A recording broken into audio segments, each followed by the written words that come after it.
Il est très difficile aujourd'hui de proposer le principe corporatif comme conception économique, tant les esprits sont imprégnés des idéologies dominantes, le libéralisme et le socialisme.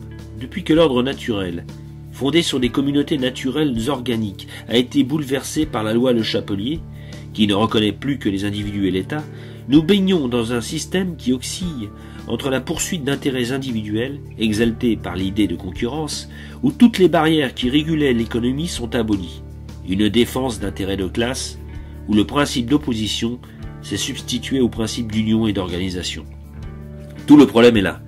Cette philosophie de l'économie a débouché sur l'ouverture des marchés à tout vent, au développement de la grande distribution tuant le commerce de proximité, à la mondialisation, aux multinationales et à la disparition des économies locales, qui reflétaient un art de vivre et qui ont fait toute l'originalité de notre civilisation. Que peut-on faire aujourd'hui pour reconstituer des structures d'organisation et de participation dans le domaine professionnel? Avec la Tour du Pin, on sait qu'il n'y a pas deux, mais trois principales écoles d'économie politique. Celle où l'on considère l'homme comme une chose, c'est le libéralisme. Celle où on le considère comme une bête, c'est le socialisme. Celle où on le considère comme un frère, il s'agit alors du corporatisme. C'est de cette troisième école d'économie politique que nous allons parler. Cette troisième école d'économie politique, venue de l'expérience de l'histoire, par empirisme, en quelque sorte, oubliée par confort par ceux qui soumettent les peuples à l'usure et au monde des chimères matérialistes, fut celle des temps médiévaux. Cette école a fleuri sur l'arbre de nos ancêtres, fruit des usages, coutumes, droits acquis et traditions multiples que nos pères avaient accumulés avec le temps. Les efforts dans le labeur avaient constitué des règles liées aux divers métiers et soucis sociaux. C'est ce que nous appellerons plus communément le régime corporatif. Ce régime est le plus humain et le mieux adapté face aux difficultés économiques d'aujourd'hui et de demain. Les considérations qui vont suivre le feront paraître. Et d'abord, quelle est la condition essentielle d'un bon régime du travail? La Tour du Pin a fait à cette question une réponse de nature à satisfaire les plus difficiles. Le travail n'a pas pour but la production des richesses, mais la substantation de l'homme, et la condition essentielle d'un bon régime de travail est de fournir en suffisance d'abord aux travailleurs, puis à toute la société, les biens utiles à la vie.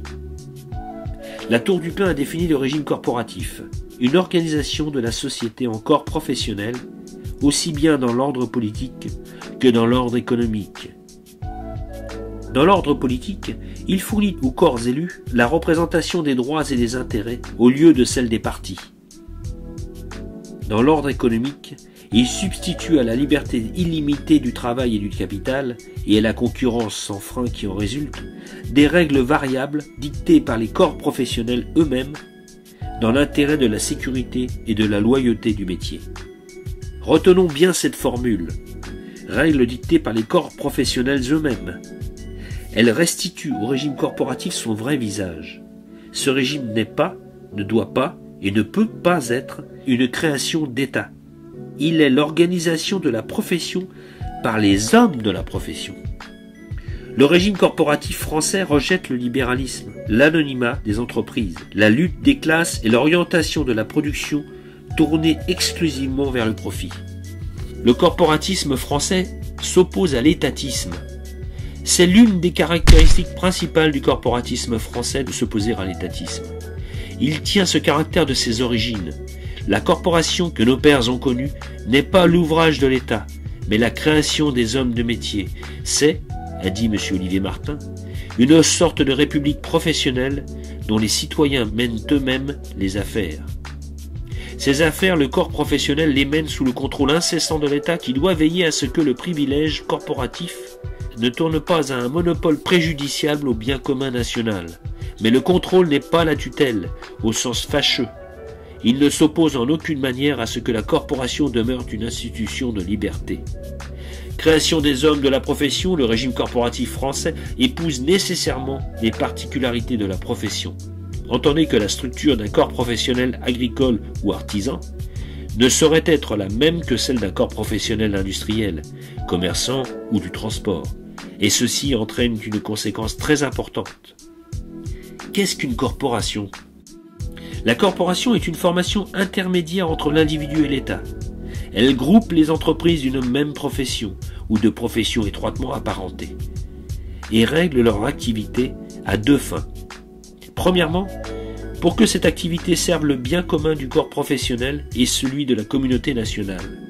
Deuxièmement, pour que la possession d'un État, entendez la propriété du métier, puisse être garantie à tous ceux qui vivent de cette profession, une sorte de noblesse ouvrière.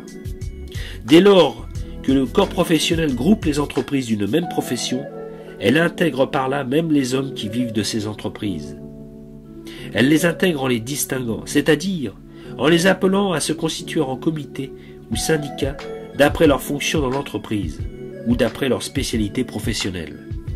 Les attributions des corporations. Les attributions des corporations sont de trois sortes, économiques, sociales, politiques. Au point de vue économique, les corporations assurent la garde du métier, elles dirigent la production de manière à la proportionner aux besoins. Elles garantissent la loyauté des produits et des transactions et règlent les rapports de la profession avec les autres professions. Propriété du métier et maîtrise, brevets, conventions de travail, durée, salaire, primes, accession à la condition patronale et placement, lutte contre l'anonymat des entreprises et leur accaparement par les conditions financières, contrôle et limitation de la main-d'œuvre étrangère, règle les conditions de la concurrence, prix, qualité.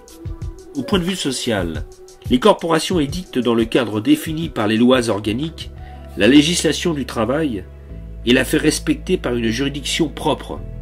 Ils assurent aux travailleurs la possession de leur état, gèrent le patrimoine corporatif, cliniques, dispensaires, maisons de vacances, chômage, ainsi que toutes les institutions d'enseignement, d'assistance, de prévoyance ou de crédit. Le patrimoine commun est alimenté par la cotisation de tous les membres de la corporation. Le montant des prélèvements fait par l'État et les collectivités au titre d'assurance sociale, d'allocations familiales, de taxes d'apprentissage, etc. Les revenus des biens corporatifs, un prélèvement basé sur le montant du chiffre d'affaires des entreprises, des dons et des legs. Les corporations les plus riches pourront même s'atteler à des œuvres sociales ou humanitaires. La corporation survit aux membres qui la composent. La corporation survit aux entreprises qui emploient ses membres. Elle peut donc seule garantir efficacement ces derniers ainsi que leurs familles. L'homme du métier est-il au chômage? C'est la corporation qui le prend en charge, jusqu'à ce qu'elle ait pu lui procurer un nouvel emploi, adapté à ses titres et à ses connaissances. Tombe-t-il malade? C'est encore la corporation qui agit de même. Vient-il à mourir? C'est toujours la corporation qui se substitue à lui pour assurer la subsistance des siens. Au point de vue politique, les corporations assurent la représentation de la profession auprès des pouvoirs publics.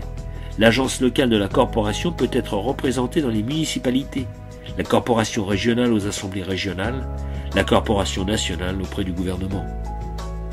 Judiciaire, assure la police du métier et juge les délits intérieurs, pas de parlement économique. Précisons que la représentation des professions et des métiers auprès des pouvoirs publics n'implique pas forcément la création d'un parlement économique ou corporatif, où s'entasseraient pêle-mêle les représentants des diverses professions et où les intérêts particuliers seraient en conflit perpétuel. La représentation des professions dans l'État implique non une chambre unique, mais des chambres d'agriculture, d'industrie et de métiers, de commerce, des professions libérales, etc., etc. Le rôle des chambres professionnelles est consultatif. Le rôle de ces chambres professionnelles est essentiellement consultatif. Nous sommes en effet dans le domaine politique, qui appartient à l'État, gardien du bien commun national. Dans le domaine économique et social, les corporations, sous le contrôle de l'État, sont quasi souveraines. Elles fixent les règles relatives au travail, gèrent le patrimoine corporatif, établissent avec d'autres corporations des accords économiques, gèrent le social. Là s'arrête le pouvoir législatif des corporations. Au-delà, ils n'ont plus que voix consultative, mais l'État a l'obligation de les entendre au sein de conseils. Plusieurs représentations du corporatisme au niveau de l'État. Au niveau régional, à la Chambre régionale des corporations de métiers. Cette chambre aura pour fonction de maintenir des contacts entre les différents membres, de tenir à jour les statistiques de la production, l'arbitrage des différences économiques, équivalent à des prud'hommes, mais en plus complet, car ne statuant pas seulement en première instance pour les problèmes par exemple de concurrence entre les entreprises, de relations entre corporations, règlement des conventions collectives, etc., laissant à la magistrature les conflits juridiques. au niveau national avec la Chambre nationale des corporations. Cette chambre coordonne les renseignements, édicte des règlements généraux, travaille en liaison avec le Conseil économique composé de techniciens directement responsables devant le ministre, qui l'est lui-même devant le roi, qui l'est lui-même devant sa famille et devant les familles de France. Le patrimoine corporatif. Pour que les corporations puissent jouer efficacement leur rôle, il faut évidemment qu'elles disposent des moyens financiers nécessaires. Ces moyens lui seront donnés par les cotisations de ses membres, par une participation au capital et aux bénéfices des entreprises utilisant les compétences de ses affiliés, par les profits des banques et établissements de crédit corporatifs, par des dons et legs privés et publics, etc., etc. Le tout formera avec les caisses d'assurance et de retraite des fonds de prévoyance, les cliniques, les crèches, les dispensaires, les immeubles, les maisons de vacances et de repos, etc., etc., le patrimoine corporatif. Ce patrimoine demeure bien entendu la propriété collective de tous les membres de la corporation. Il est rigoureusement insaisissable et inaliénable. Nul n'y peut toucher, et, moins encore que d'autres, la finance et l'État. En s'appuyant sur ses moyens financiers et sur ce patrimoine, la corporation pourra prendre en charge et gérer les œuvres sociales de la communauté. La tâche la plus pressante des corporations. La tâche la plus pressante des corporations consiste à mettre fin au chaos, au désordre qui règne dans le monde du travail. Cela conduit à poser 3 principes essentiels. Premièrement, les corporations ont le privilège de l'exploitation du métier. Deuxièmement, l'exercice du métier est réservé d'abord à ceux qui sont nés en France. Troisièmement, le droit d'exercer le métier appartient à ceux qui l'ont appris. Pour ce qui est du fait que l'exercice du métier soit réservé d'abord à ceux qui sont nés en France, nous disons d'abord parce qu'il peut y avoir un intérêt majeur à ouvrir la porte du métier à des étrangers, étant bien entendu que ces derniers présentent des garanties suffisantes de moralité et de capacité et se soumettent aux disciplines du métier. Il convient bien évidemment de préciser que les travailleurs étrangers ne peuvent être prioritaires aux Français, surtout si le taux de chômage est élevé. Autre principe fondamental des corporations, le métier appartient à ceux qui le savent. Il est essentiel que n'importe qui ne puisse pas faire n'importe quoi. L'ordre social veut que celui qui exerce un métier connaisse ce métier et observe ses règlements, ses usages et ses coutumes. Dès lors que les 3 principes sont respectés, les corporations sont armées pour satisfaire à toutes les exigences des foyers. Elle est en situation de garantir à tous ses membres la propriété de leur État. C'est le monde du travail sorti de la crise.